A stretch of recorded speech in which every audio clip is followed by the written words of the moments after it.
ஊழியத்துக்கு நான் வரும்போது ஆரம்பத்தில் புது வருட ஆராதனை நியூ இயர் சர்வீஸ் கூட நடத்தாமலே இருந்தேன். ஓ! என்ன காரணம்? இது வரைக்கும் நான் ஒரு கிறிஸ்மஸ் ஆராதனை கூட பண்ணதில்லை. அது ஒரு குறிப்பான விஷயம். ஒரு கிறிஸ்மஸ் ஆராதனை கூட நான் வச்சது கிடையாது. அதுக்கு என்ன காரணம்? அதுக்கு என்ன காரணம்னா, அது ஆண்டவருக்கு போய் ஆமீன் அவரே ஒரு பேர் வச்சுக்கிட்டாரு. இவரே தான் சொல்கிறாரு. ஆமீன்ங்கிற சொல்லுறது அதுன்னு சொல்லி இவர் தான் பேசுகிறாரு. தன்னை அறிமுகப்படுத்தும் போதே நான் ஆமீன்கிறத சொல்கிறேன் அப்படின்னு அப்புறம் ஆமீன்னா என்ன ஆண்டவரே அப்படின்னு சொல்லி அதுலேருந்து கொஞ்சம் அப்படியே யோசிக்க ஆரம்பித்தேன். ஆனால் ஆண்டவர் வந்து நியாயப்பிரமாணத்தை அப்படி தரல. அது ஒரு முக்கியமான பாயிண்ட். இதை கொஞ்சம் கவனிச்சுக்கிட்டீங்கன்னா உங்களுக்கு கொஞ்சம் மனக்கண்கள் திறக்கப்பட்டுரும். Okay okay. இது புரிஞ்சுக்கிட்டீங்கன்னா நமக்கு இன்னைக்கு நான் சொல்ல போகிறதுடைய ஆசீர்வாதம் தாங்க முடியாத ஒரு பெரிய ஆசீர்வாதம் இன்னைக்கு வந்து நிற்கும். நான் பேசுறது புரிஞ்சுக்கிட்டேன். அவர் ஆண்டவர் என்ன சொன்னார்னா, யெகோவா ரஃபாவை ஒரு இஸ்ரவேலன் கூட அனுபவிக்க முடியாதுன்னு சொல்லுவேன். நியாயப்பிரமாணத்தில் பேசுகிற ஒருத்தம் கூட அந்த யெகோவா ரஃபாவை பாடக்கூடாதுன்னு சொல்லுவேன். ஏன்னா அவர் என்ன சொல்லியிருக்கிறாரு, கோழிக்கிட்ட போயிட்டு நீ 4 தென்னை மரம் உயரத்துக்கு பறந்தாதான் நீ கழுகு அப்படின்னு ஆண்டவர் சொல்கிற மாதிரி சொன்னார். இவங்க என்ன செஞ்சுருக்கணும், ஐயா நான் கோழி நான் எப்படியா 4 தென்னை மரத்துக்கு பறக்க முடியும்னு கேட்டிருந்தாங்கன்னா அன்னைக்கே கதையை முடிச்சிருப்பார் ஆண்டவர். வேற சிஸ்டத்தை கொண்டாந்துருப்பார். அவ்வளோதானேங்கய்யா அப்படின்ட்டு வாடா பறக்கலான்னு சொல்லிட்டு எல்லாம் பறந்துட்டு தான் இருக்கிறாங்க இல்லையா. நீ எத்தனை 10 அடியா, நான் 11 அடின்னு பேசிட்டு இருக்கிறேன். அவர் வச்ச கோல் எங்கேயோ இருக்கு, ரவுண்டாக இருக்கு இல்லைங்க. உங்களுக்கு புரியுதுக்காக சொல்ல, அதில் சென்டர் ஒன்று இருக்குது. ரைட்டுங்களா? இப்போ கொலை செய்யாதேன்னு சொல்லிட்டாரு. அப்படியா? அப்போ கையை வெட்டுறேன், காலை வெட்டுறேன், மூக்கை கிள்றேன், மண்டையை உடைக்கிறேன், ஆனால் சாவடிக்கல. உன் பிரமாணத்தை நான் மீறல. அது அந்த மாதிரி வேலையை பண்ணிட்டு இருந்தாங்க. அதனால ஆண்டவர் சொன்னாரு, அப்ப நீ எனக்கே வேலை காட்டுறியாப்பான்ட்டு அதில் சென்டரை கை வச்சாரு. தானே பண்ணக்கூடாது, நான் மற்றதெல்லாம் பண்ணிக்கிறேன். நான் நியாயப்பட மாட்டேன்னு குற்றச்சாட்டு பண்ணாதப்பா. கண்டிப்பாக. ஈடன் டிவியை நான் சில வருஷங்களாகவே நான் பார்த்து கொண்டு வருகிறேன். அநேக தேவனுடைய ஊழியர்களை அவர்கள் கேள்வி மேல கேள்வி கேட்டு அநேகருடைய உள்ளத்தில் இருக்கிறதை வெளியரங்கமாக்குகிறார்கள். அவர் சொல்லுகிற காரியம், நீங்க ஃப்ரீயா பேசுங்க, நீங்க என்ன நாங்க கேட்கிறோமோ அதுக்கு நீங்க ஃப்ரீயா பதில் சொல்லுங்க, அது எப்படி கான்ட்ரவர்ஸா இருந்தாலும் சரி, ஸ்ட்ரைட்டா இருந்தாலும் சரி அப்படிங்கிறாங்க. அதனால இன்றைக்கு ஈடன் டிவி வாசகர்கள் உங்கள் அனைவருக்கும் அன்பின் வாழ்த்துக்கள். சப்ஸ்கிரைப் பண்ணுங்க, பக்கத்தில் இருக்கிற பெல் பட்டனை அமுத்துங்க, அநேகருக்கு இதை ஷேர் பண்ணுங்க. நீங்கள் இந்த ஊழியம் வந்து அவங்க விசுவாசத்தோடு செய்கிறாங்க. பக்கத்தில் ஜிபே நம்பர் இருக்கு, உங்களால் இயன்ற காணிக்கை நீங்கள் அனுப்புங்கள். அவர்கள் சொல்லி நான் சொல்லவில்லை, நானாக சொல்லுகிறேன். ஓகே, கர்த்தர் உங்களை ஆசீர்வதிப்பார். தேங்க்யூ.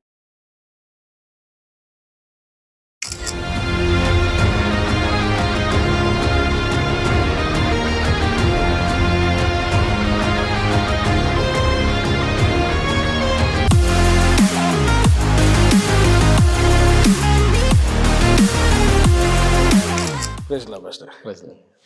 ஸோ நிறைய காரியங்களை நம்ம பார்த்துட்டே வரோம், ஒவ்வொரு டாப்பிக்காக. ஸோ உங்களை பற்றி தெரியணும் அப்படின்னா உங்கள் சாட்சியை நாங்கள் லிங்க்கில் கொடுத்துருப்போம். ஸோ சப்ஸ்கிரைபர் பார்த்தா தெரியும். சரி. ஸோ யார் இந்த பாஸ்டர் டேவிட் ஜெயபிரகாஷ் அப்படிங்கிறது.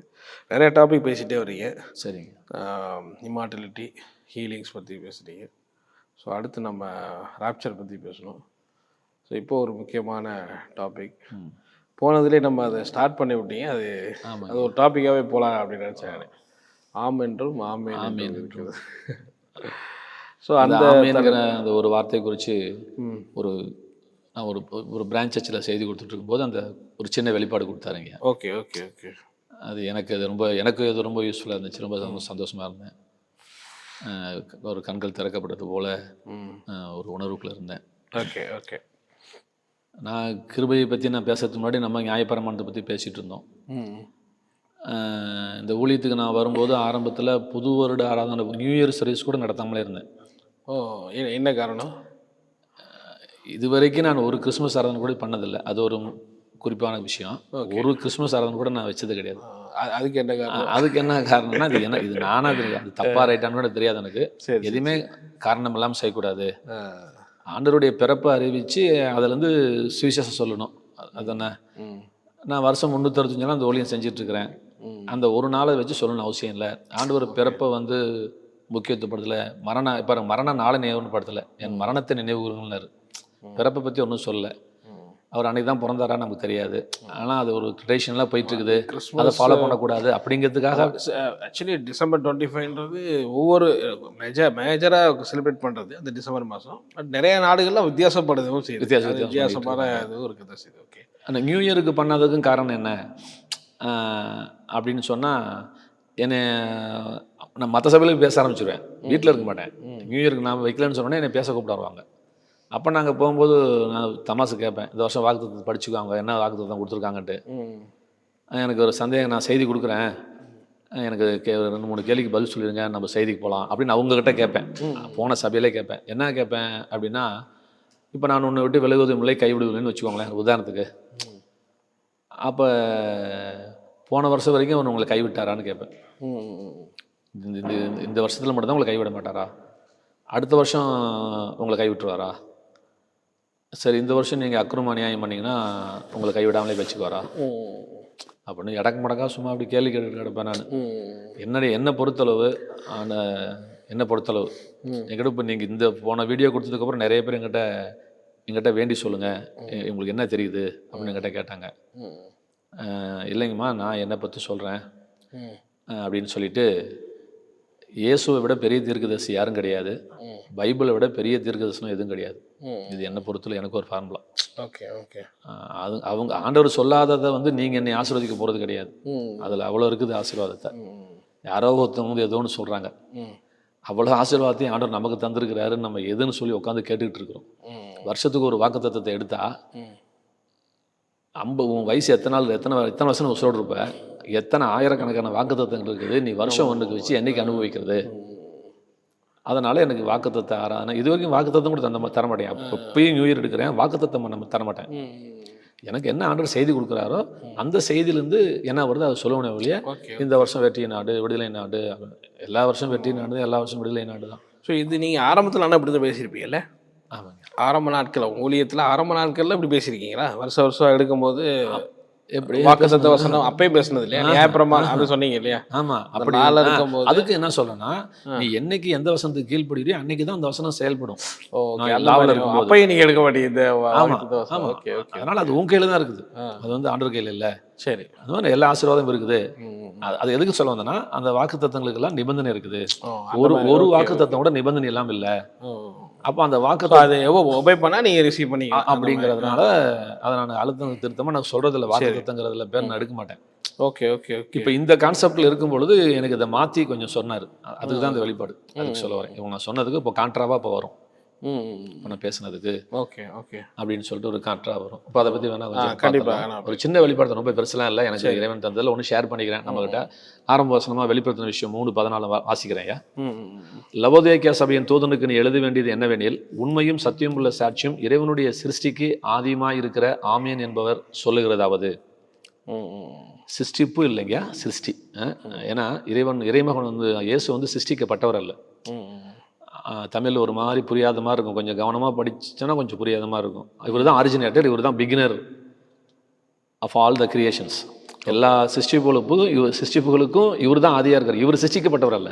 சரி சரி. சிருஷ்டியை செய்யறதுல இவரை வச்சு தான் ஆண்டவர் செஞ்சார். Okay okay. அப்படிங்கிறப்ப இப்போ இதை படிக்கும்போது இப்போ எனக்கு ஒன்று என்ன இருந்துச்சுன்னா, ஆமேன் என்பவர் சொல்லுகிறதாவது. இப்போ நான் யோசிக்கிறேன், என்ன ஆண்டவரே ஆமேன்னு உங்கள் பேர் ஆமேனா என்ன சொல்லுவீங்க? இப்போ முதலமைச்சர் சொல்லுகிறதாவதுன்னா அவர் பேர் முதலமைச்சர் இல்லைல்ல, சொல்லலாம். ஒருவேளை பிரவீன் சொல்லுகிறதாவதுன்னா சரி, அப்படி இருக்கலாம். இங்கே ஆமேன் என்பவர் சொல்லுகிறதாவது அப்படின்னு வருதே என்ன அப்படின்னு சொல்லி நான் யோசித்தேன். என்ன ஆண்டவருக்கு போய் ஆமேன் அவரே ஒரு பேர் வச்சுக்கிட்டாரு, இவரே தான் சொல்கிறாரு ஆமேன் என்கிற சொல்லுகிறது அதுன்னு சொல்லி இவர் தான் பேசுகிறாரு. தன்னை அறிமுகப்படுத்தும் போதே நான் ஆமேன்கிறத சொல்கிறேன் அப்படின்னு சொல்கிறேன். ஆமேன்னா என்ன ஆண்டவரே அப்படின்னு சொல்லி அதுலேருந்து கொஞ்சம் அப்படியே யோசிக்க ஆரம்பித்தேன். கொஞ்சம் புரியறதுக்கு முன்னாடி கொஞ்சம் ப்ரிலிமினரியாக முன்னாடி காரியம் என்ன அப்படின்னா, அப்போ நீதிமான்னா யார்? ஓகே. அதை பற்றி ஒரு ரொம்ப பெருசில் ரொம்ப அவுட்லைனாக பேசிக்கான காரியம் சொல்ல வரேன். ஒரு மனுஷன் எப்படி நீதிமான் ஆக்கப்படுறான், ஏன் நீதிமான் ஆக்கப்படுறான் அப்படிங்கிற அந்த ஒரு சின்ன சின்ன காரியங்கள். இப்போ அதுக்கு ரோமரில் ஆண்டவர் என்ன சொல்லிட்டாரு? நீதிமான் ஒருவனாகிலும் இல்லை. என்னங்க, இப்போ பழைய ஏற்பாட்டில் நீதிமானுக்கு என்னென்ன ஆசீர்வாதம் இருக்குன்னு நிறைய சொல்லியிருக்காரு இல்லைங்க. அப்படி சொல்லிட்டு புதிய ஏற்பாட்டில் நீதிமான் ஒருவனாகிலும் இல்லைன்னா அந்த ஆசீர்வாதம்லாம் யாருக்கு? நீதிமான் பனை போல செழிப்பான், நீதிமான் அப்படி இருப்பான், நீதிமான் இப்படி இருப்பான்னு வரிஞ்சு கட்டினார் ஆண்டவர். வேதம் முழுக்க சொல்லியிருக்கிறாரு. இங்கே புதிய ஏற்பாட்டில் என்ன சொல்கிறாரு? நீதிமான் ஒருவனாயில் இல்லைங்கிறார். ஓகே. இப்போ எனக்கு ஒன்றும் புரியல. எனக்கு என்ன ஆண்டவரே, அவ்வளோ அங்கே நீதிமான் சொல்லிவிட்டு இப்போ நீதிமான் ஒருவனாயில் இல்லைன்னு சொல்லிங்களா? இப்போ அவனுக்குலாம் அந்த ஆசீர்வாதம் இல்லையா? நமக்கு இருக்குங்கிறது ரெண்டாவதுங்க. கண்டிப்பாக. அப்போ அவனுக்குலாம் உங்கள் பார்வையில் நீதிமான் இல்லைன்னு தானே சொல்கிறாரு. அப்போ அவனுக்குலாம் அந்த ஆசீர்வாதம் வராதா அப்படிங்கிற மாதிரி அப்படி நம்ம யோசித்தோம். அப்போ ஏன் நீதிமான் இல்லை அப்படின்னு சொல்கிறீங்க அப்படின்னு சொல்லி நம்ம யோசிக்கும்பொழுது, அப்போ நியாயப்பிரமாணம்னா என்ன அப்படின்னு நம்ம போனப்பங்க. யார் நீதிமான் அப்படின்னு சொல்லும்போது அவர் என்ன பவுல் பேசிகிட்டே போகிறாருன்னா, நியாயப்பிரமாணத்தின் கிரியினாலே நீதிமான் ஆகிறது அப்படிங்கிற மாதிரி பேசிகிட்டே போகிறார். அப்புறம் ஒரு வசனம் வாசிக்கிறேன். மோசையின் நியாயப்பிரமாணத்தினாலே அப்போஸ்தலர் 13:39 நீங்கள் எவைகளில் நின்று விடுதலையாகி நீதிமான்கள் ஆக்கப்படக்கூடாது இருந்ததோ. ஓகே. மோசேயின் நியாயப்பிரமாணத்தினாலே நீங்கள் எவைகளிலிருந்து விடுதலையாகி நீதிமான்கள் ஆக்கப்படக்கூடாது இருந்ததோ அப்படிங்கிறாரு. அப்போ மோசேனுடைய நியாயப்பிரமாணத்தினால பாவத்திலிருந்து எதிலிருந்துமே நம்மளால வெளியே வர முடியல, நீதிமானாக முடியல அப்படின்னு ஆண்டவர் இப்படி சொல்றாரு. நீதிமான் ஆக முடியாது அப்படிங்கிற ஒரு பாயிண்ட்டை சொல்றாரு. சரி, அப்போ நீதிமானா யாரு அப்படின்னு சொல்லும்போது ஆண்டவர் என்ன சொல்றாருன்னா, நியாயப்பிரமாணத்தின்படி செய்கிறவர்கள் தான் நீதிமான்கள், கேட்கிறவர்கள செய்கிறவர்கள் தான் நீதிமான்கள் அப்படின்னு சொல்றாரு. நியாயப்பிரமாணத்தின் கிரியினாலே யாரும் நீதிமான் ஆக முடியாது, நியாயப்பிரமாணத்தின்படி செய்கிறவன் தான் நீதிமான் அப்படின்னு சொல்லிடுறாரு. இப்போ நான் என்ன சொல்ல வரேன்னாங்க, இப்போ நியாயப்பிரமாணத்தின்படி செய்கிறவன் தான் நீதிமான் அப்படின்னு அவர் ஒரு டெஃபினேஷன் வச்சிருக்கிறார். ஆனால் இந்த டெஃபினேஷனுக்குள்ளே இந்த கண்டிஷனை யாருமே ஃபுல்ஃபில் பண்ணலை. ஏன் நீதிமான் ஒருவனும் இல்லைன்னு நம்ம தெரிஞ்சுக்கிட்டா அது ஒரு சின்ன காரியம். அவ்வளோதாங்க. நம்ம ஒருத்தர் கூட பழைய ஏற்பாட்டு காலத்தில் ஒருத்தர் கூட நீதிமான் இல்லை. நியாயப்பிரமாணம் வந்த பிறகு, நோவா தன் காலத்தில் நீதிமானம் தானே, அது வேற. இவர் பிரமாணம் வந்த பிறகு ஒரு நீதிமான்கிற கண்டிஷனுக்கு எங்கே போகிறாரு அப்படின்னா, 613 கற்பனைகள் இருக்கிறதாக இன்றைக்கி உலகம் பொதுவாக ஏற்றுக்கிட்டு இருக்குது. 613 கற்பனை எங்கே இருக்குன்னு எனக்கும் தெரியாது. ஆனால் டோட்டலாக அவங்க சொல்கிறது வந்து 613. சரி, நம்மளும் அப்படியே போயிடுவோம். 613 சரி சரி சரி 613 கற்பனைகள் இருக்குதா யூதெல்லாம் பாவம் கண்டுபிடிச்சி வச்சிருக்கிறாங்க. ஓகே. இப்போ என்ன சொல்கிறாரு நீதிமான்னா அவர் என்ன டெஃபினேஷன் கொடுத்தாருன்னா, அது இன்றைக்கி நம்ம என்ன தெரிஞ்சுக்க போகிறோம் அப்படின்னாங்கய்யா, நம்ம என்ன தவறாக புரிஞ்சுக்கிட்டோம் அப்படின்னா, ஒரு பழைய ஏற்பாட்டில் என்ன சொல்கிறார், கீழ்ப்படிந்தால் ஆசீர்வாதம், கீழ்ப்படியாட்டால் சாபம். இது நமக்கு தெரியாத விஷயம் இல்லை, கீழ்ப்படிஞ்சலாது. ஆனால் நம்ம என்ன நினச்சிக்கிட்டோம் அப்படின்னு சொன்னால், இந்த ஒரு வசனத்துக்கு இப்போ நம்ம எக்ஸாம் எழுதும் பொழுது ஒரு கேள்வி எழுதுகிறோம், ஒரு கொஸ்டின் சரியாச்சு அதுக்கு 1 மார்க்கு, 2க்கு சரியாக இருக்கும் அதுக்குரிய மார்க்கு, இப்படி தானே போகுது. நம்ம எழுதுறதுக்கு தகுந்த மார்க் தானே வருது. ஆனால் ஆண்டவர் வந்து நியாயப்பிரமாணத்தை அப்படி தரல.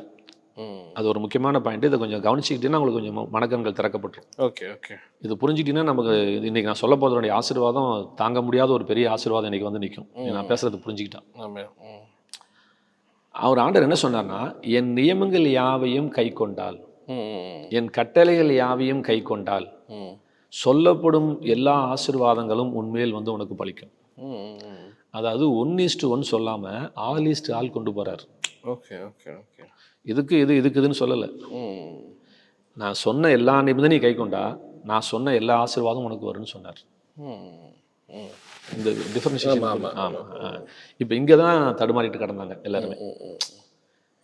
அப்போ அது பார்த்தாதுன்ட்டு யாக்கோபு என்ன சொல்லிட்டாரு அப்படின்னா, ஐயா நீ 1ல் ஃபெயில் ஆயிட்டா நீ எல்லாத்துலேயும் ஃபெயில், சிஏ எக்ஸாம் எழுதுற மாதிரி பண்ணி விட்டார். 1ல் ஃபெயிலுன்னா கம்ப்ளீட் ஃபெயிலு அப்படின்ட்டார். இதனால தான் ஜஸ்ட் பாஸ் அந்த மாதிரிலாம் கிடையாது, அதெல்லாம் கிடையாது. பாஸ் ஆனால் இது ஒரு கண்கட்டு வித்த மாதிரி ஆண்டவர் பண்ணிட்டார். ஆமாம், நீ பர்ஃபெக்டாக இருந்தால் எல்லாத்துலையும் பர்ஃபெக்டாக இரு. எப்படி 1ல் தப்பு பண்ணிட்டு நீ நீதிமான் இப்படி சொல்ல முடியும்? பொய் சொல்லிட்டு இருக்கிற, அப்புறம் தப்பு பண்ணிக்கிட்டு இருக்கிற, ஏதோ ஒரு இடத்துல தப்பு நடந்துகிட்டு இருக்குது அப்படிங்கிறனால நீ எல்லாத்துலேயும் பாஸ் பண்ணு அப்படின்னு வச்சுட்டார். அது ஏன் வச்சாரு, எதுக்கு வச்சாரு அப்படிங்கிறத எனக்கு கொஞ்சம் மட்டும் பார்த்தல, ரொம்ப டீட்டெயிலாக பார்க்கலாம். உங்கள் லைட்டாக மட்டும் பார்த்தா போதும். ஏன் அப்படி செஞ்சார்? இப்போ நான் கேட்குற கேள்வி என்னென்னா, ஐயா நீ சிலபஸ் கொடுத்தீங்க, அந்த சிலபஸில் ஒருத்தன் கூட பாஸ் பண்ணலையே, இப்போ என்ன செய்யலாம்? சிலபஸை மாற்றலாமா இல்லை எதை சிலபஸை வச்சவரை மாற்றலாமான்னு எனக்கு ஒன்றும் புரியல. படித்து இது முடித்தா நீதிமான்ட்டார். ஆனால் ரிசல்ட் என்ன சொல்கிறாரு, 2000 வருஷம் கழிச்சு எனக்கு ஒருத்தன் கூட நீதிமான் இல்லை அப்படின்னு சொல்லும்போது இப்போ சிலபஸை மாற்றுறதா? 2 பேர் ஃபெயில்னால் பரவாயில்ல, அப்படியே ஃபுல்லாக கம்ப்ளீட்டாக எல்லாம் ஆல் ஃபெயில் ஆகும்போது என்ன செய்யலாம் அப்படிங்கிற மாதிரி நம்ம யோசிக்க வேண்டியதாக இருக்குது.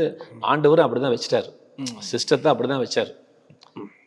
நியாயப்பிரமாணத்தை கொண்டு வந்ததுக்கு பிரதான நோக்கம் என்னென்னா, நீங்கள் வந்து உன்னால் பரிசுத்தமாக வாழ முடியாதுங்கிறத காட்டுறதுக்கு தான் கொண்டு வந்தார்.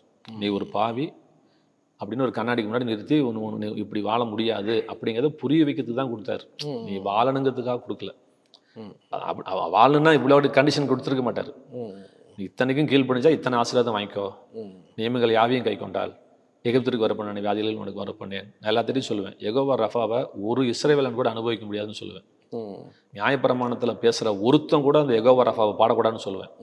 ஏன்னா அவர் என்ன சொல்லியிருக்கிறாரு, என் நியமங்கள் யாவையும் கை கொண்டால். அது உன்னால் முடியாது. அது உன்னால் முடியலன்னு சொன்னதுக்கு அப்புறம் அதுக்கப்புறம் யெகோவா ரஃபாவை நீ தொடவே முடியாது அப்படின்னு நானாக சொல்லிட்டு இருப்பேன். அந்த ஆனால் அவர் கண்டிஷன் அப்படி போட்டிருக்கிறாரு. ஒட்டுமொத்தமாக கீழ்ப்படிஞ்சுக்கோ, ஒட்டுமொத்தமாக ஆசீர்வாதத்தை வாங்கிக்கோ, ஒன்று கூட மிஸ் ஆகக்கூடாது. அப்படிங்கிறப்ப நம்ம எல்லாருமே ஃபெயில் ஆயிடுறாங்க. இதனால் என்ன ஆயிடுச்சு, ஆசீர்வாதம் நமக்கு கிடைக்காமலே போயிட்டு இருக்குது. அவர் சொன்னபடி நமக்கு வரல. அவர் கிருபையால் தான் ஆசீர்வதிச்சுட்டு இருக்கிறார் ஒழிய நியாயப்பிரமாணத்தின்படி நம்மளை ஆசீர்வதிக்கவே முடியல. அவர் போட்டிருக்க சிஸ்டம் அப்படி இருந்து மாட்டிக்கிச்சு நமக்கு. அப்புறம் ஆண்டவர் என்ன சொல்கிறாரு அப்படின்னாங்க, அந்த பாயிண்ட்டுக்கு வர ஆமீன்கிற பாயிண்ட்டுக்கு நான் வந்துடுறேன். நம்ம எதுக்காக நம்ம நீதிமான் எப்போ இந்த நியாயப்பிரமாணத்தை இப்படி ஒரு கண்டிஷன் வச்சுட்டாரு, இப்போ நீதிமான் ஆக முடியாதுங்கிற இடம் அவருக்கு நல்லா தெரியும். எவனாலையும் நீதிமான் ஆக முடியாது அப்படின்ட்டார்.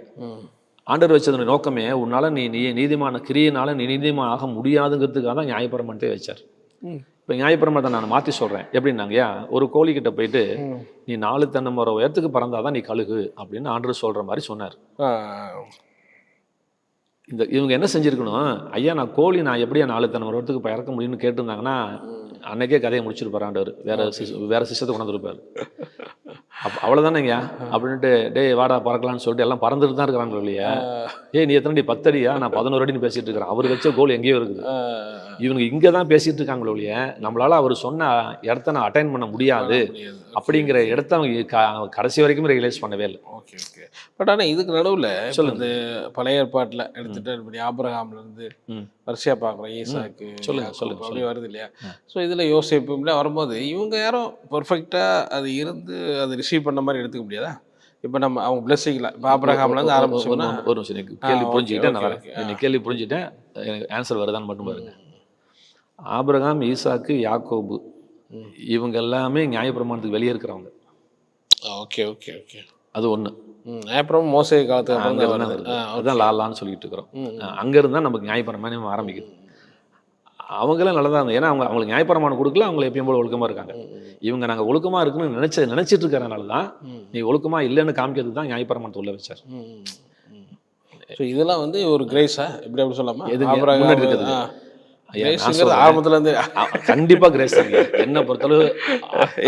நிறைய பொய்யும் சொல்ற மாதிரி, ஆபிரகாம் வந்து பொய்யும் சொல்ற மாதிரி இருக்கு. பைபிளை நல்லா அடிச்சோம்னா ஒரு கிரியே ஒன்று செய்யறாரு. ஆமா, ஈசாக்க பள்ளியிட போற அதெல்லாம் ஒரு ஃபெய்த்தை வெளியே காட்டுறாரு. பட் ஆனால் அவர் மனைவி இன்னொரு வேலைக்காரியை கல்யாணம் பண்ணது, மனைவி வந்து சகோதரி சொன்னது, ஸோ இதெல்லாம் பொய் சொன்ன, இதெல்லாம் பார்க்கும்போது கொஞ்சம் சந்தேகத்தை கிளப்புது. ஓகே, அந்த இடமும் அது கர்த்தருடைய சூசிங் கிரேஸ் தான். கிரேஸ். Okay okay. என்ன பொறுத்தளவு ஆரம்பத்துலேருந்து கடைசி வரைக்கும் கிரேஸ் தான். கிரேஸ். இப்போ நியாயப்பிரமாண காலத்துல என்னாச்சு, அப்படி கணக்கு பார்த்தாருன்னா நியாயப்பிரமாணத்துல ஒருத்தனை கூட ஆண்டவர் ஆசீர்வதிச்சிருக்க கூடாது. நீங்க தான் சொல்றீங்க ஆசீர்வதிக்கிறேன் அப்படி அவனை ஆசீர்வதிக்க கூடாது. ஆனா எல்லாரும் ஆசீர்வாதமா தான் இருந்தாங்க. இஸ்ரவேல் ஜனத்தை ஆசீர்வாதமா தான் வச்சிருந்தாரு. ஆனா அப்படி சொல்லிட்டு இருந்தாரு வெளிய, மற்றபடி ஒண்ணும் இல்லை. எல்லாமே கிரேஸ் தான். வெளியே சொல்லும்போது நீங்க சொன்ன மாதிரி இப்ப மோசேக்கு அப்புறமும் கூட நியாயப்பிரமாணம் கொடுக்கப்படும் மோசே அப்புறம் தாவீது எல்லாம் வர்றாங்க இல்லையா, வராங்க. அவங்களுமே அந்த நிறைய அவருமே தவறு தாவீது பண்றாரு எல்லாமே. Okay okay. ஸோ இதனால இந்த இதெல்லாம் பறிக்கப்பட்டுருச்சுன்னு நம்ம சொல்ல முடியாது இல்லையா? ஆமாம் ஆமாம். கிரேஸில் தான் வண்டி ஓடிட்டு இருக்குது கடைசி வரைக்குமே. ஆனால் வெளியே வந்து அப்படி சொல்கிறார் ஒரு வழியே, மற்றபடி ஒரு வண்டி கிரேஸில் தான் ஓடிட்டு இருக்குது. இப்போ நம்ம பாயிண்ட்டுக்கு வந்துடலாம். இப்போ என்னாச்சு இவங்களால முடியல அப்படின்னு சொன்னேன். ஆண்டர் ஒரு இடத்துல ஏற்கனவே நான் போனதோட கூட நான் சொன்னேன். நான் அவர் என்ன சொல்கிறாருன்னா, நல்ல மரம் நல்ல கனியை கொடுக்கும், கெட்ட மரம் கெட்ட கனியை கொடுக்கும். நல்ல மரம் கெட்ட கனி தராது, கெட்ட மரம் அப்படின்னு சொல்கிறார்.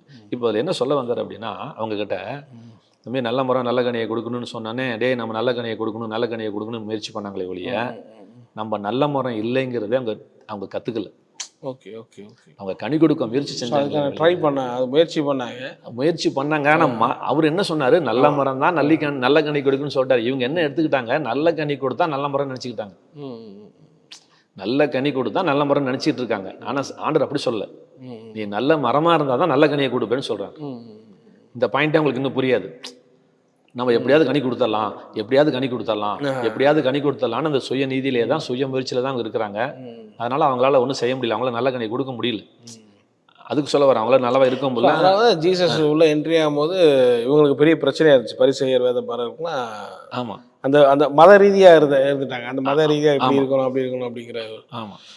ரெண்டாவது அவர் சொன்னதுக்கெல்லாம் இவரே ஆப்போசிட்டாக நடந்த மாதிரி நான் சொல்கிறேன். ஒரு வார்த்தைக்கு மாற்றி மாற்றி அதனுடைய அர்த்தத்தை தெரிஞ்சுட்டு செய்கிறாரு. அவங்க வெறும் லாபம் மாத்திரம் கையில் வச்சுட்டே இருந்தாங்க. அந்த அன்புங்கிறத விட்டுட்டு தான் எல்லா காரியமும் அவங்க செய்கிறாங்க. அந்த மாதிரி சில கரெக்ஷன்ஸ்லாம் அவர் பண்ண. இவங்க வந்து ஃபிசிக்கலாக விபச்சாரம்லாம் ஃபிசிக்கலாக சொன்னாலும் ஆண்டவர் வந்து அதை திருத்துறாரு. ஆமாம், விபச்சாரன்றது இது மட்டும் கிடையாதுப்பா, நீ ஒரு இதயத்தில் ஒரு சீயோட பார்த்தாலே அது என்னன்னாங்க, இது இப்போ இந்த டேபிள் ரவுண்டாக இருக்கு இல்லைங்க, அதான் உங்களுக்கு புரியுதுக்காக சொல்கிறேன். அதில் சென்டர் ஒன்று இருக்குது, ரைட்டுங்களா? இப்போ கொலை செய்யாதேன்னு சொல்லிட்டாரு. அப்படியா? அப்போ கையை வெட்டுறேன், காலை வெட்டுறேன், மூக்கை கிள்றேன், மண்டையை உடைக்கிறேன், ஆனால் சாவடிக்கல, உன் பிரமாணத்தை நான் மீறல. அதான் அந்த மாதிரி அந்த மாதிரி லொலாய் பண்ணிட்டு இருந்தாங்க. அதனால ஆண்டவர் சொன்னாரு, அப்ப நீ எனக்கே வேலை காட்டுறியாப்பான்ட்டு அதில் சென்டரை கை வச்சாரு. கோவப்படாத, ஒரு ஸ்ரீ சீயா பார்க்காத, விபச்சாரம் தான் பண்ணக்கூடாது, நான் மற்றதெல்லாம் பண்ணிக்கிறேன், நான் நியாயப்பெற மாட்டேன்னு குற்றச்சாட்டு பண்ணாதப்பா. கண்டிப்பா கண்டிப்பா கண்டிப்பா அந்த விளையாட்டுலாம் வேணாம் தான். அப்புறம் இந்த ஆண்டவருடைய இது பண்ண மையத்துக்கு சில நேரம் நியாயப்பிரமாணத்தை ரொம்ப ஸ்ட்ராங்கா பேசுறவங்களாம் சொல்லுவாங்க, பரிசுத்தமா வாழணும், பரிசுத்தவான்களுக்கு தான் கர்த்தர் நிறைய செய்வார், இன்னும் ஸ்ட்ராங்கா அது பேச. அதெல்லாம் எப்படி பாக்குறீங்க? பரிசுத்தங்கிறது நம்ம எடுத்துக்க முடியாதா எதுலயோ? அது வந்து நான் பைபிள் எங்கேயும் பார்க்க முடியல. நிறைய ஃபுல்லாவே ஹோலியா இருக்கிறது ஒரு சிலர் தான் யோசிப்பு, அப்படி ஒரு சிலர் பார்க்க ஒரு பார்க்கலாம், எல்லாத்தையுமே அப்படி பார்க்க முடியல. இப்போ நீங்க சொன்னதுக்கு நான் என்ன கருத்து சொல்றேன் அப்படின்னு இல்லை, உங்ககிட்ட நான் சொல்றேன் கேளுங்களேன். சரி சரி. இப்போ தென்னை மரம் வச்சுக்கலாம், அல்லது ஒரு மாமரம் வச்சு 2 மாசத்துல கனி தரது இல்லை. Okay okay. ஒரு 6 மாசம் வச்சுக்கலாம், 1 வருஷம் வச்சுக்கலாம். ஒரு எக்ஸாம்பிள் 1 வருஷம் வச்சுக்கலாமே. இந்த 1 வருஷமா அந்த மரம் கனி தரல, மாமரம்னே வச்சுக்கலாமே. பூ பூத்த பிறகு அதுக்கு ஒரு பருவம் இருக்கு, டைம் இருக்குது. இது அந்த 1 வருஷமா கனி தராதனால இது மாமரம் இல்லைன்னு சொல்லலாமா? சொல்ல முடியாது, சொல்ல முடியாது. அது மாமரமா இருந்தா அது கண்டிப்பா கனி கொடுக்கும். அது கொடுக்க வேண்டிய காலத்துல எதனா செஞ்சிடும், கொடுக்கணும் இல்லை கொடுக்கும். அது மாமரமா இருந்தால் அது கனி கொடுக்கும், அது கொடுக்காம போகவே போகாது. அது போலங்கய்யா ஆண்டவர் என்ன சொல்றாருன்னா, நீங்க வந்து பாவத்திலிருந்து விடுதலையாகி நீங்க தேவனுக்கு நீங்க அடிமைகள் ஆனதினால் உங்களுக்கு பரிசுத்தமாகுதல் உங்களுக்கு கிடைக்கும் பலன். Okay okay.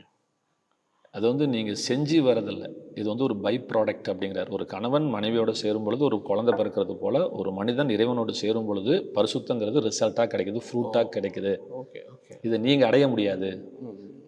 கணவன் இல்லாமல் ஒரு பெண்ணால் குழந்தை எடுக்க முடியாது, இறைவன் இல்லாமல் ஒரு மனிதனால் பரிசுத்தமாக வாழ முடியாது. நீங்கள் பரிசுத்தமாக வாழணும் ட்ரை பண்ணுறதெல்லாம் வேஸ்ட்டு. நீங்கள் எவ்வளோ பரிசுத்தமாக வந்தால் எனக்கு அது அழுக்கான கலந்துட்டு போயிட்டே இருப்பார் ஆண்டவர். அப்போ அந்த பரிசுத்தம் எப்படி தான் வரணும்னா, பரிசுத்தமாக இருந்தது பரிசுத்தம் தான் இயேசுக்கு வழி கிடையாது. இயேசு அடையத்துக்கு பரிசுத்தம் வழி இல்லை, பரிசுத்தத்தை அடைவதுக்கு தான் இயேசு வழியாக இருக்கிறார். Okay okay okay. இவர் தான் வழி, இவர்கிட்ட போனால் தான் நம்ம ஃப்ரூட்டு கிடைக்க முடியும், இவர்கிட்ட போனால் தான். இதுதான் ஆவியன் கனின்னு சொல்லுவாங்க. ஆவியன் கனி எங்கேன்னு கேட்பாங்க. அது ஆவியன் கனி பாது, உன் கனி இல்லைப்பா அது.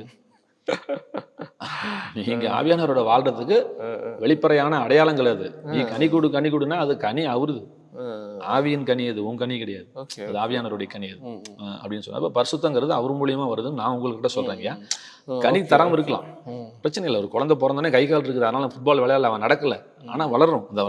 அந்த பருவம் வரும்போது செய்யறது போல நமக்குள்ள தேவனுடைய வித்து விழுந்துருக்குதுங்க, அது பரிசுத்த வித்து. அந்த வித்து கண்டிப்பா வேலை செய்யும். அந்த வித்து நம்மள பரிசுத்தமாக தான் வச்சிருக்கு. ஏன்னா இப்போ வேற மாத்திட்டாரு, பரிசுத்தம் ஆக்கிட்டாரு. பரிசுத்த வித்துக்கு பிறந்திருக்கிறோம், நம்ம பரிசுத்தமா கண்டிப்பா வாழுவோம். இதுல நீங்கள் நானும் தப்பவே முடியாது. ஆண்டவர் நம்மளை கண்டிப்பா பரிசுத்தமாக்குவார். Okay okay okay.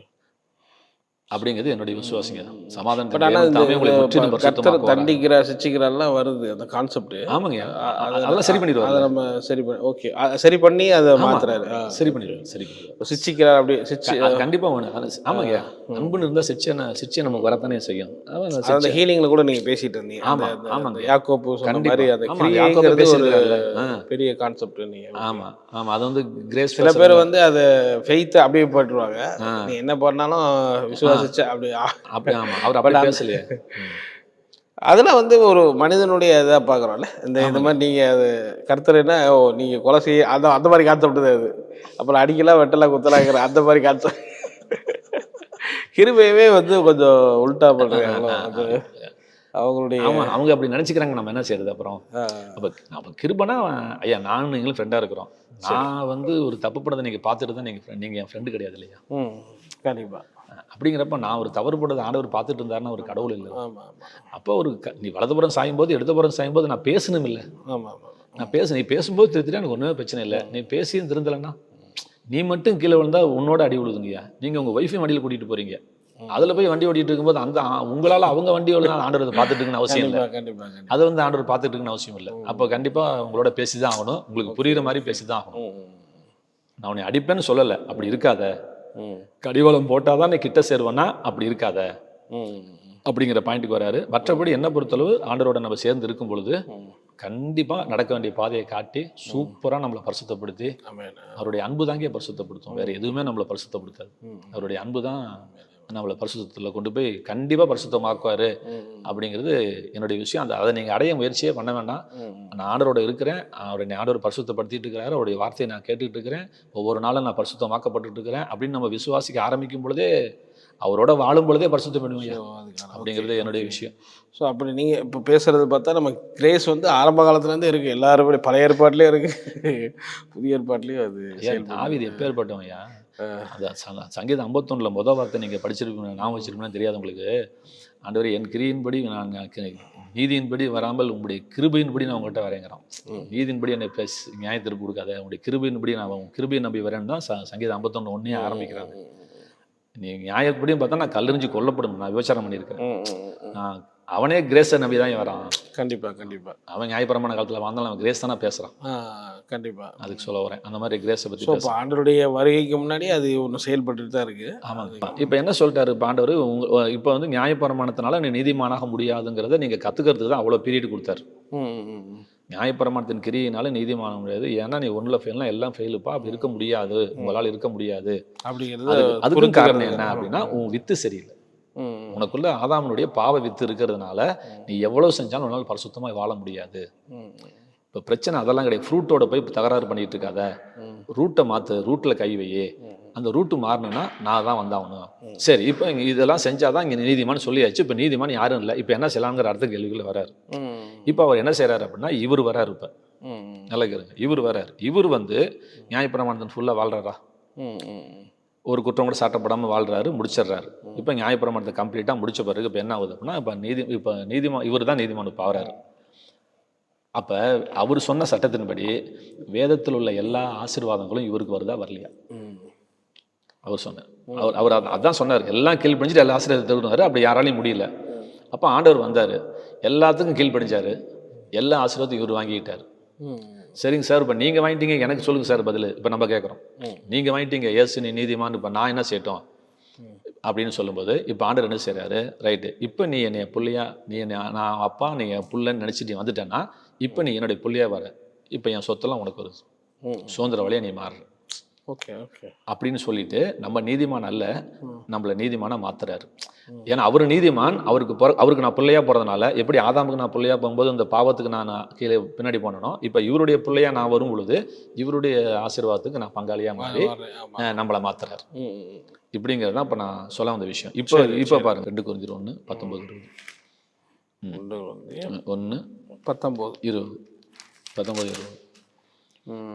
எங்களால் தேவனுக்கு மகிமை உண்டாகும்படி, எங்களால் தேவன் மகிமை, தேவனுடைய வாக்குத்தத்தங்கள்லாம் இயேசு கிறிஸ்துவுக்குள் ஆம் என்றும், அதுக்கு 19 பின்னாடி வருதுங்கய்யா, ஆமென் என்றும்.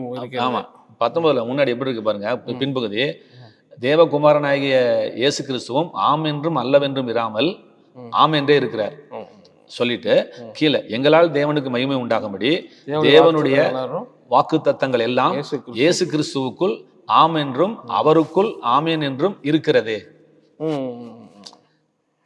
இப்போ தமிழ்ல ஒரு தமிழ் கரெக்டு தான், நம்ம புரிஞ்சுக்கிறது தான் கொஞ்சம் சரியா புரிஞ்சுக்காம இந்த எல்லாம்ங்கிற வார்த்தையை கொண்டு போய் பின்னாடி ஒட்ட வச்சிடறோம்.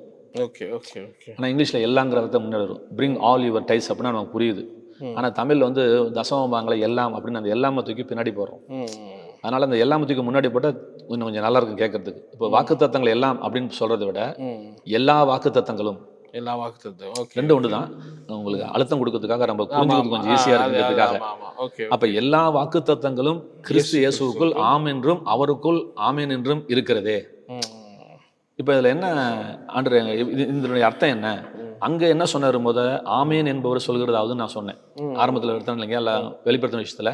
ஆமா. அவருக்கு ஏன் ஆமேன் பேர் வந்துச்சுன்னு சொல்றேன். அவருக்கு ஏன் அவர் தன்னையவே ஆமேன்னு சொன்னாரு அப்படின்னா, பழைய ஏற்பாட்டு காலத்தின்படி, நியாயப்பிரமாண காலத்தின்படி, எல்லா வாக்குத்தத்தத்தின்படி நீ வாழ முடியாது. ஒரு வாக்குத்தத்துக்கு வேணா நீ ஆமன்னு சொல்லலாம், ஆனா மற்ற வாக்குத்தத்துக்குனால ஆமேன்னு சொல்ல முடியாது. நல்ல கேட்டு, அதாவது கொஞ்சம் தான் உண்மையா வாழ முடியும்னு சொல்ல வரேன். ஆனா புரிஞ்சுட்டீங்களா? நான் வந்ததுனால, ஆண்டவர் வந்து எல்லாத்தையும் முடிச்சு கொடுத்ததுனால, எல்லா வாக்குத்தத்தையும் இவர் கீழ்ப்பிடிஞ்சதுனால, இப்ப எல்லா வாக்குத்தத்துக்கு இவர் ஆமேன் போட்டே போயிட்டார் தன்னுடைய சொந்த ரத்தத்தால. Okay okay okay. புரியுதுங்களா? இது எல்லா வாக்குத்தத்தங்களும் தான். எல்லா வாக்குத்தத்தங்களுமே கிறிஸ்து இயேசுக்குள்ள வந்ததுனால ஒண்ணு கூட இல்லைன்ட்டு இல்லை. எல்லாமே 10 ஆமேன் 12 இல்லை அப்படிலாம் இல்லை. 999 ஆமேன் ஒண்ணு இல்லை இல்லை இல்லை இல்லை. எல்லா வாக்குத்தத்தங்களும் நீ ஆதியாகமத்திலிருந்து வெளிப்படுத்தின விசேஷம் வரைக்கும் ஆண்டவர் சொன்ன எந்த வாக்குத்தத்தத்தை எடுத்தாலும் இவர் நமக்காக கீழ்ப்படிஞ்சதுனால அத்தனை வாக்குத்தத்தங்களும் நம்ம கீழ்ப்படிஞ்சு நம்ம அதை எடுத்துக்கிட்டதுக்கு சமமா போயிடுச்சு.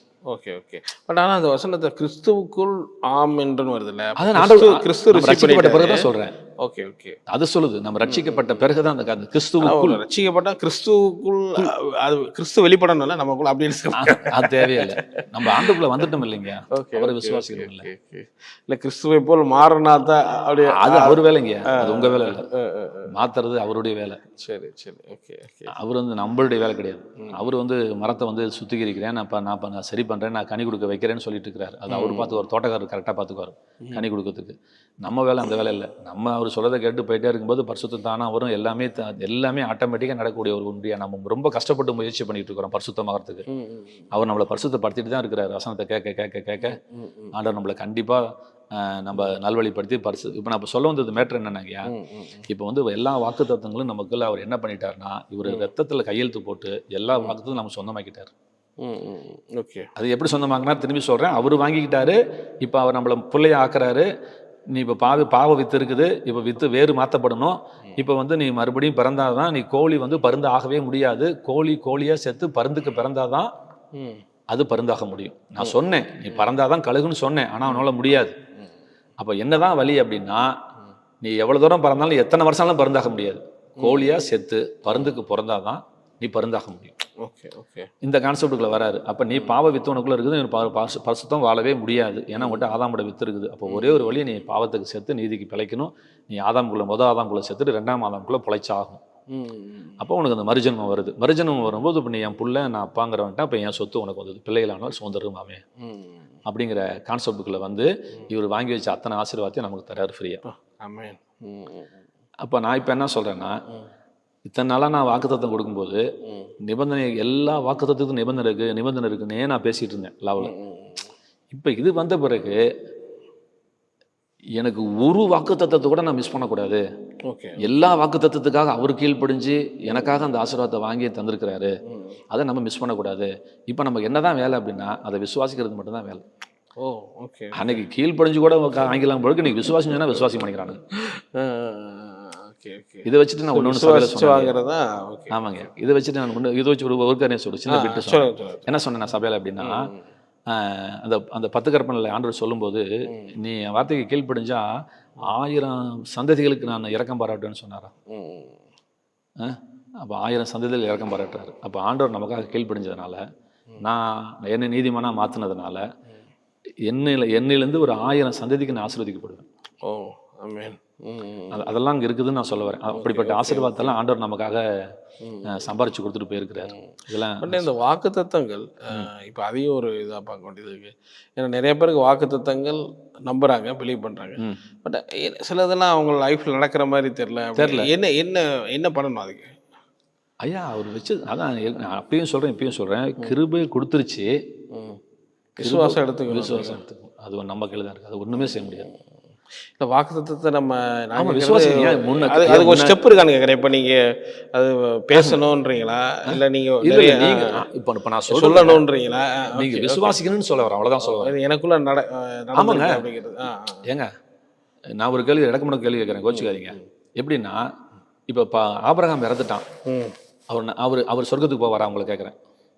பரலோகத்துக்கு போறாரா? போறாரு, ரைட்டுங்களா? ஆபிரகாம் பணக்காரனா இருந்தான், அவங்களும் நல்லா தான் இருந்தாங்க, ஆசீர்வாதமா இருந்தாங்க.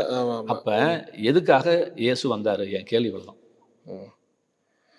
அவங்க பரலோகத்துக்கு போறாங்கல்ல, இப்போ நானும் தான் பரலாம். அப்போ பரலோகத்துக்கு வழி இருக்குல்ல, அப்போ நீ எதுக்கு வந்த? சொல்லுங்க, நீங்களே சொல்லுங்க. பாவத்தை மன்னிக்கிறதுக்காக. ஏங்க ஆபிரகாம் எப்படிங்க பரலோகத்துக்கு வந்தேன்? ஆபிரகாம் பாவம் ஆகட்டும், ஏதோ ஒரு பாவமே அவன் பாவையாக இருக்கட்டும், அவன் பரலோகத்தை பொறுத்து வழி வச்சிருக்கே இல்லையா? நீ பரலோகத்துக்கு பொறுத்து வழி வச்சிருக்கு தானே இருக்கிற. எதுக்கு நீ வந்த? அங்க இல்லாதது எனக்கு என்ன வச்சிருக்கிற? பழைய ஏற்பாட்டில் இல்லாத என்ன எனக்கு நீ கொண்டு வரதுக்காக நீ வந்த? அதுக்கு சொல்லுங்க, ஏன் நீ செத்த? ஸோ ஆண்டவர் மரிச்சதுக்கு பின்னாடி ஒரு பெரிய டேபிள் இருக்குது. அது பழைய ஏற்பாட்டு டேபிள், இது புதிய ஏற்பாட்டு டேபிள். அது வேணாட்டு இங்க வந்த, அங்க இல்லாத டேபிள் அங்க இல்லாத என் டேபிள் என்ன இருக்குன்னு பாக்குறேன். இங்க இருக்கிறதெல்லாம் அங்கேயே இருக்குதே. அப்ப நீ வர வேண்டிய அவசியம் இல்லையே. அப்ப ஏதோ ஒன்று இருக்குல்ல, ஏதோ ஒன்று இருக்க தானே வந்தீங்க. உங்களை பரலோகம் போகிறதுக்காகலாம் ஆண்டவர் மறிக்கவே இல்லை, வரவும் கிடையாது, போகவும் கிடையாது. அப்படின்னா வேற எதுக்காக வந்தாரு? அதான் என்னுடைய கேள்வி. புரியுதுங்களா? அதனுடைய ஒரே ஒரு பதில் என்னன்னா, அங்க நித்திய ஜீவன் இல்லை, இங்க நித்திய ஜீவன் இருக்கு. அங்க வாழ்வா சாவாங்கிற அந்த போராட்டம் தான் வேதத்தினுடைய மையன்னு சொன்னேன். அவங்க அந்த நித்திய ஜீவனை இழந்துட்டான். அவனுக்கு ஆதாமுக்கு கொடுக்கப்பட்ட ஃப்ரீ வில்ல அந்த நித்திய ஜீவனை அவன் ஜீவரத்தின் கனியை புதிச்சு அவன் என்னென்றைக்கும் வாழ்ந்துருக்கணும். அந்த நித்திய ஜீவனை மிஸ் பண்ணிட்டான். எடுத்தோடனே நித்திய ஜீவன் ஆண்டவர் அவனுக்கு தரல, ஃப்ரீ வில்ல தான் கொடுத்தாரு. அந்த ஃப்ரீ வில்லில் அவன் நித்திய ஜீவன் எடுத்துக்கணும்னு பார்த்தாரு, அதை அவன் மிஸ் பண்ணிட்டான். இப்போ நமக்கு அந்த நித்திய ஜீவனை தரத்துக்கு தான் வந்தார். அந்த நித்திய ஜீவனை நமக்கு தந்தார். பரலோகம் கொண்டு போய் சேர்க்கறது, பாவம் மன்னிக்கப்படுறது அப்படிங்கிறது எப்படின்னு தெரியல எனக்கு, என்னால் ஒத்துக்க முடியல. இப்போ முதல்ல ஆதாம் நித்திரையில் இருந்தார். பாவம் பண்ணதுக்கு முன்னாடியே ஏவாளை வெளியெடுத்துட்டாரா? ரைட் தானே? அப்போ முதலாம் ஆதாம் பிந்தின ஆதாமுக்கு முன்னடையாளமானவன். அப்போ இயேசுநாதர் மறித்து அங்கிருந்து சபையை வெளியே எடுக்கிறாரு. ரைட்டுங்களா? ஏற்ற துணையாக இருக்கிறதுக்காக தான் எடுத்தார் இல்லையா? உன் பாவ மன்னிப்புக்காக தான் இயேசுநாதர் வந்தார் அப்படின்னு நம்ம பேசிகிட்டு இருக்கிறோம். அது நான் இல்லைன்னு மறுக்கலை நான். இருந்தாலும் அதை விட மேலே ஒரு ரிலேஷன்ஷிப்புக்குள்ளே வரணும், அந்த நித்திய ஜீவனுக்குள்ளே வரணும்.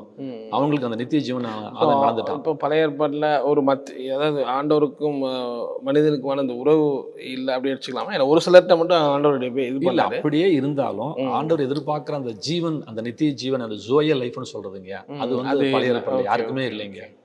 இப்போ நமக்கு தந்திருக்கிறார். நானும் அவங்களுக்கு ஜீவன் உண்டாகும், அந்த ஜீவன் பரிபூர்ணப்படும் வந்து அது அவங்ககிட்ட அவன் இறந்துட்டான். ஆதாம் அதை ஆண்டவர் அவனுக்கு கொடுத்தது அந்த ஒரு நல்ல வாய்ப்பை கொடுத்தாரு, ஜோய லைஃபை வாங்க கொடுத்தாரு, அவன் மிஸ் பண்ணிட்டான். ஸோ இப்போ நம்ம கர்த்தர் நமக்கு பண்ணது மிகப்பெரிய ஒரு ஆமாங்க, புது உடன்படிக்கையில் ஒரு மிகப்பெரிய காரியம்.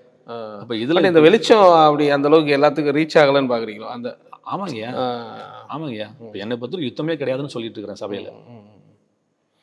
இப்போ மோர் தென் கான்கரர்ஸ்னு சொல்கிறோம். சரி, அப்படின்னா என்ன அர்த்தம் அப்படின்னா, நீ வந்து போட்டியாளனே கிடையாது. போட்டி போட்டால் தான் வெற்றி பெறணும். போட்டி போட்டு ஜெயிச்சது அவரு. we are not conquerors, we are more than conquerors. ஜெயிச்சது அவருங்க, நம்ம ஜெயிக்கல. நம்ம போட்டி போட தானே ஜெயிக்கணுங்க. நமக்கு போராட்டமே இல்லை, போராடினது அவரு, ஜெயிச்சது அவரு. வாங்கினதை கப்பை எங்கிட்ட தராரு, நான் வாங்கிட்டு வந்துட்டேன். அதனால தான் நான் மோர் தென் கான்கரருங்கிறேன். Okay okay okay. எல்லாமே அவர் முடிச்சிட்டாருங்க ஐயா. ஐயா, உங்க பிள்ளைங்களுக்காக நீங்க எல்லாம் முடிக்க மாட்டீங்களா? எல்லாமே ஆண்டவர் முடிச்சிட்டாரு. இப்போ நமக்கு வேலை உட்காந்துட்டு ஆண்டவர் வந்துட்டு சந்தோஷமா இருந்துட்டு போக வேண்டியது அவருடைய நம்மளுடைய வேலை. எல்லாமே நம்ம முடிச்சிட்டாருங்கும் போது நம்ம பண்றது நம்ம பண்ணணும், ஆண்டவர் பண்றது அது யாரும் இல்லைன்னாங்க. நிலத்தை நான் சரி பண்ணி கொடுத்துட்டேன். இப்போ நீ விதைச்சி அறுவடை எடுத்துக்கு நீ தானே. புதிய ஏற்பாட்டிலே சிறுக விதைக்கணும், சிறுக இருப்பான்னா பழைய ஏற்பாட்டில் விதைச்சா வருமா தெரியாது எனக்கு, உண்மையானது தான் வரும். ஆனால் புதிய ஏற்பாட்டில் அப்படி இல்லை. நீ விதை நான் தந்துடுறேன், சிறுக வச்சா சிறுக அறுத்துக்குவேன், பெருக வச்சா பெருக அறுத்துக்குவேன். நான் லேண்டை சரி பண்ணி கொடுத்துட்டேன். அதுக்கப்புறம் உனக்கு எவ்வளோ வேணும்னு அன்னைக்கும் ஃப்ரீவில் தந்தாரு, இன்னைக்கும் ஃப்ரீவில் தர்றாரு. அந்த ஃப்ரீவில் தான் நான் திரும்பி மூவ் ஆகிறோம். மூவ் ஆகி ஆண்டர் கொடுத்தது. இந்த வாக்குத்தத்த வசனங்கள் வருஷத்துக்கு ஒரு தடவை கொடுக்கறது, நிறைய பேருக்கு அந்த கார்டில் கொடுக்கறதுலாம் பார்க்குறோம். ஆமாங்க. ஸோ அதெல்லாம் வந்து ஒரு அறியாமையில் பண்ண, கண்டிப்பாக அறியாமல் தான் பண்ணுறாங்க. அதுவும் ஜனங்களை எனக்கு என்னமோ ஏமாத்துற மாதிரி இருக்குது. எங்கள் இவ்வளோ ஆசை. நான் அடிக்கடி உதாரணம் சொல்லுவேங்கய்யா, உங்கள் பையனுக்கு ஸ்வீட் பிடிக்குங்கய்யா, அதனால் ஒரு ஸ்வீட்டு கடையை வச்சிட்டிங்க போடா சுண்டா அப்படின்ட்டு. ஸ்வீட் கடை ஓப்பன் பண்ணும்போது வெளியே நின்று ஒருத்தன் பெரிய சத்தம் கேட்குது, அம்மானு சத்தம் கேட்குது. என்னடான்னு பார்த்தா உங்கள் பையன் முடிகால் போட்டுட்டு கேட்டுட்டு இருக்கிறான். என்ன ஏதாவது ஒரு ஸ்வீட் எடுத்து கொடுமாங்கிறான். படுபாவி, உனக்கு தானே அந்த கடையை வச்சேன் அப்படின்னு தானே சொல்லுவீங்க. எல்லா வாக்குத்தத்தத்தையும் நான் ரத்தத்தை சிந்தி உனக்கு சொந்தமாக்கி வச்சிருக்கேன், எனக்கு வருஷத்துக்கு ஒன்று கொடுன்னு காத்துக்கிட்டே இருக்கிறேன். வருஷத்துக்கு ஒன்று எடுத்து என்னைக்குங்க அந்த ஆத்து தண்ணியை தீர்த்து முடிக்கிறது? ஒரு டம்ளராக குடிச்சு தீர்க்க போறீங்களா? ஆமென் ஆமென். அதை விசுவாசிச்சுட்டு நீங்கள் எடுத்துகிட்டு போங்க, நல்லா இருங்க அப்படின்னு தான் ஆண்டவர் விரும்புகிறாரு. Super super super. அதான் எங்களை பொறுத்தவரை இன்றைக்கி சொர்க்கலோகம் இங்கே தான், பரலோகம் வந்துருச்சு, 1000 வருஷ ஆட்சி வந்துருச்சு, பொற்கால ஆட்சி வந்துருச்சு, எல்லா ஆட்சியும் வந்துருச்சு, மேசையோட ஆட்சி வந்துருச்சு, நல்லா இருங்க, இதுதான் நற்செய்தி, நீங்கள் நல்லா இருங்க. Super super super. செத்து போன ஆவிகளுக்கு போய் சுவிசேஷம் அறிவிச்சாரங்க ஐயா. ஓகே. நேற்று போன வாரம் சொன்னேன், அவனுக்கு என்னடா சுவிசேஷம்னு கேட்டேன். செத்து போனவனுக்கு போய் என்னப்பா சுவிசேஷம் சொல்றீங்க? அவனே செத்து போயிட்டான், பாதாளத்தில் இருக்கிறான், அவனுக்கு போய் சுவிசேஷம் சொல்லி சொன்னாராம். நோவா காலத்தில் செத்து போனவன் கீழ்படி அவங்கள போய் சுவிசேஷம் அறிவிச்சாராம். அந்த 3 நாள் ஏதாவது சொல்லுவாங்க, பாதாளத்துக்கு இறங்கி இது பண்ணாங்க. அவனுக்கு போய் என்னப்பா சுவிசேஷம்னா, அவனுக்கு அதே தான், நீ நரகத்தில் இருக்க வேண்டிய அவசியம் இல்லை, வாப்பான்னு தான் கூட்டிகிட்டு போறாரு. அவங்களுக்கும் சுவிசேஷம் வச்சிருக்கிறாரு, வா நீ அங்கே இருக்க வேண்டிய அவசியம் இல்லை, அவங்களுக்கும் ஒரு வாய்ப்பு தராரு. அதனால நல்ல ஒரு வாழ்க்கையை வச்சிருக்காருங்க. நீ போராடி ஜெயிக்கிறதுக்கு அழைக்கிற, இப்பயும் பிசாசோட தந்திரங்களை ஏத்து நில்லு அப்படின்னா பிசாசோட தந்திரங்களுக்கு ஏத்து நிற்க சொல்றாரு. பிசாசு ஏத்து நிற்கலாம், அவனோட சண்டை போட சொல்லல. அவர் எல்லாம் முடிச்சிட்டாரு. நீ இப்போ வந்து அவன் உன்னை ஏமாத்திட்டு இருக்கிறான், பொய் சொல்லிட்டு உனக்கு இந்த ஆசீர்வாதம் இல்லை, அப்படி ஏதோ ஒரு காரணம் சொல்லி உனக்கு இந்த ஆசீர்வாதம் வராதுன்னு 1000 பேர் யோசிக்க வச்சிருக்கான வழியே அந்த தந்திரங்களோட ஏத்துன்னு ஆசீர்வாதத்தை வாங்கிட்டோம். அவனை மேற்கொள்றதுக்கு எல்லா அதிகாரத்தையும் கொடுத்துட்டேன். நான் போராடி முடிச்சிட்டேன், உன்னைய போராட கூப்பிடல. யுத்தம் முடிந்தது, யுத்தம் முடிஞ்சிருச்சு, போர் முடிஞ்சிருச்சு, அவ்வளோதான். இனிமேல் உனக்கும் போருக்கு சம்மந்தம் இல்லை, அதை நான் ஹேண்டில் பண்ணிட்டேன், அதை நான் டீல் பண்ணிட்டேன். இப்போ கொள்ளையடிக்கிறது தான் உனக்கு கூப்பிடுறேன். என்ஜாய் பண்ணுறதா உங்களோட வேலை. நீங்கள் ஆண்டவர்கிட்ட அப்பாவிட்ட ஜாலியாக இருங்க, அவர் உன்னை பரிசுத்தமாக்குவார், ஒரு ஃபேமிலியாக இருங்க, அவர்கிட்ட உறவோடு இருங்க அப்படின்னு நாங்கள் சொல்கிறோம். Okay okay. ஸோ இப்போ நிறைய காரியங்களை எங்களோட ஷேர் பண்ணிகிட்டே இருக்கிறீங்க, நிறைய வெளிப்பாடுகள். இன்னும் அடுத்து வர நிறைய டாபிக்ஸ் கண்டிப்பாக நீங்கள் ஃபைனலாக என்ன சொல்ல விரும்புகிறீங்க வியூவர்ஸ்க்கு? இல்லை, நான் என்ன சொல்லுவேன், ஒரு நல்ல வாழ்க்கை ஆண்டவர் நமக்கு தந்திருக்கிறாரு, அதை என்ஜாய் பண்ணுங்க, ரொம்ப போட்டு ரிஸ்க் எடுக்காதீங்க. நான் சரியில்லை அதுதான் நியாயப்பிரமான காலம். அது ஒன்றாலும் நான் ஒரு அன்றைக்கி ஒரு சின்ன சொல்லிட்டு முடிச்சிடறேங்க. ஆந்திராலேருந்து என் ஃப்ரெண்டு வந்தார், அவருக்கு ஒரு முக்கியமான வேலை திருச்சி கூட்டிகிட்டு போனார். சரி வாங்கன்னு காரில் கூட்டிகிட்டு போகிறேன். போயிட்டு இருக்கும்போது டக்குன்னு ஃபோன் ஆன் பண்ணி, இப்பொழுது முஸ்லில் இருக்கிற பாஸ்டர் டேவிட் பிரகாஷ் அவர்கள் 10 நிமிஷம் மட்டும் பேசுவேன். நான் கார் டிரைவ் பண்ணிட்டு இருக்கிறேன். என்னையா சொல்கிறேன், 10 நிமிஷம் பேசுங்க. கடுப்பேடிச்சு, நான் ப்ரிப்பேர் பண்ண போகவே மாட்டேன். கார் ஓட்டிட்டு இருக்கிறேன், டிராஃபிக்கில் 10 நிமிஷம் ஐயா அவர்களை ஆசீர்வாதம் செய்து கொள்வேன். டிரைவிங்கில் இருக்கிறேன், டிராஃபிக் வருது, வேதாடி போயிட்டு கார் வந்துட்டு இருக்கிறானுங்க. இப்பொழுது 10 நிமிஷம் ஐயா அவர்கள் பேசுவாருட்டான் அப்படின்ட்டாரு. அப்போ ஆண்டவர் ஒரு வார்த்தை கொடுத்தாரு, அதுக்காக சொல்றேன். இப்போ நான் சொல்லக்கூடிய வார்த்தையை கொடுத்தாரு. ஒரு காரியம் கிரியினால் வந்தால் அது கிருபினால் உண்டாயிராது, அப்படி எல்லாம் வந்தால் கிரியானது கிரியை இல்லை. அது கிருபினால் உண்டாயினால் அது கிரியினால் உண்டாயிராது, அப்படி எல்லாம் வந்தால் கிரியானது கிரியை இல்லை. அவர் என்ன சுருக்கமாக சொல்ல வர்றாருன்னா, கிரியைன்னா கிருப இல்லை, கிருபன்னா கிரியை இல்லை. இதை கேட்குறவங்க புரிஞ்சுக்கோங்க, வாழ்ந்துக்கோங்க. எந்த ஆசீர்வாதத்தையும் நீங்கள் கிரியையினால் அடைய முடியாது, கிருபையினால் அடைஞ்சுக்கோங்கன்னு சொல்கிறேன். கிரியையினால் அடையாதீங்க, கிருபைக்குள்ள வாங்க, கிருபைக்குள்ள வந்து அடைச்சிடலாம். அதான் கிரியையினால் வர முடியும். கிரியை என்ன கிருபை இல்லைன்றல, உனக்கு கிருபை வேணுமா? கிரியை செய்ய, ஆனால் கிருபியை நம்பாது. இப்போ நம்ம கிரியை என்ன கிரியா இருக்கணுமா? நியாயபரமான கிரியா இருக்கக்கூடாது, விசுவாச கிரியா இருக்கணும். அதுதான் யாக்கோபு வளர்த்துறாரு. இன்னைக்கு வந்து ₹1,00,000 வாங்குறதுக்காக நீ உழைக்கிற உழைப்பு வேறங்கயா, ₹1,00,000 செக்கு நான் கொடுத்த பிறகு அதை பணமாத்துறதுக்கு நீங்க செய்யக்கூடிய கிரியை வேற. அதுவும் கிரியை தான், இதுவும் கிரியை தான். அன்னைக்கு நீ அந்த ₹1,00,000 வாங்குறது எத்தனை வருஷம் வாங்கணும்? ஆனா நான் ₹1,00,000 கொடுத்த செக்கை நீ பணமா மாத்துறதுக்கு அது அந்த கிரியை வேற தானே. கண்டிப்பா. இப்ப நம்ம அந்த வேலையை வச்சிருக்காரு நமக்கு ஆண்டவர், நமக்கு எல்லாம் கொடுத்துட்டாரு. நான் அதை எடுக்க வேண்டிய இடத்துல நம்மளை வச்சிருக்கிறாரு. நம்மளை விசுவாசிச்சுட்டு அதை நம்ம எடுத்துக்கலாம் அப்படிங்கிற ஒரு நல்ல இடத்துல கொண்டு வந்து வச்சிருக்கிறாரு. ஒரு பெரிய சந்தோஷமா இருங்க அப்படின்னு நான் சொல்றேன்.